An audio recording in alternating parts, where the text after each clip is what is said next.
മറിയൻ ഡിസൈൻസിലേക്ക് എൻ്റെ എല്ലാ കൂട്ടുകാർക്കും സ്വാഗതം.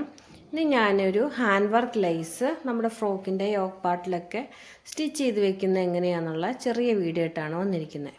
അപ്പോൾ നമുക്ക് സ്റ്റിച്ച് ചെയ്യുന്ന തയ്യൽ തുമ്പ് ആദ്യം ഒന്ന് മാർക്ക് ചെയ്തെടുക്കാം.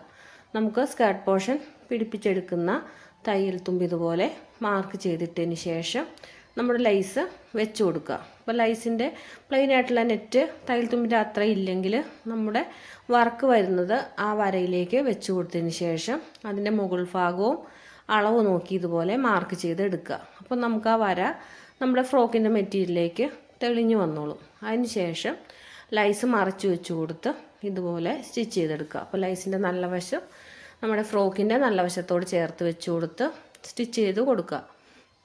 സ്റ്റിച്ച് ചെയ്യുന്ന സമയത്ത് നമ്മുടെ പ്രസ് ഫൂട്ടൊന്ന് മാറ്റി കൊടുക്കണേ. സിബൊക്കെ ഇടുന്ന വൺ സൈഡ് ഫൂട്ട് ഇട്ട് കൊടുക്കണം. അതിനുശേഷം നമ്മുടെ ലൈസ് മറച്ചിട്ട് കൊടുക്കുക. നല്ല വശത്തേക്ക് മറച്ച് വയ്ക്കുക. അതുപോലെ തന്നെ വൺ സൈഡ് ഫൂട്ടിട്ട് സ്റ്റിച്ച് ചെയ്ത് കൊടുക്കുക. അപ്പോൾ നമുക്കിവിടെ തയ്യൽ തുമ്പ് അവിടെ ഉണ്ടല്ലോ, അപ്പോൾ അതിലേക്ക് നമ്മുടെ താഴത്തെ സ്കേർട്ട് പോർഷൻ്റെ ഫ്രിൽസ് ലൈനിങ്ങും നല്ല പീസും പ്ലീറ്റ്സ് ഇട്ട് കൊടുത്ത് വൺ സൈഡ് ഇട്ട് കൊടുത്ത് തന്നെ ഫ്ലീറ്റ്സ് ഇട്ട് എടുക്കുക. അപ്പോൾ നല്ല ഭംഗിയായിട്ട് ഇതുപോലെ നമുക്ക് നമ്മുടെ ലൈസ് സ്റ്റിച്ച് ചെയ്തെടുക്കാൻ പറ്റും. അപ്പം ഇന്നത്തെ എൻ്റെ വീഡിയോ നിങ്ങൾക്ക് ഇഷ്ടപ്പെട്ടിട്ടുണ്ടെന്ന് കരുതുന്നു. സബ്സ്ക്രൈബ് ചെയ്യാതെ കാണുന്നവരുണ്ടെങ്കിൽ ഒന്ന് സബ്സ്ക്രൈബ് ചെയ്ത് ലൈക്ക് ചെയ്ത് സപ്പോർട്ട് ചെയ്യുക. Bye bye.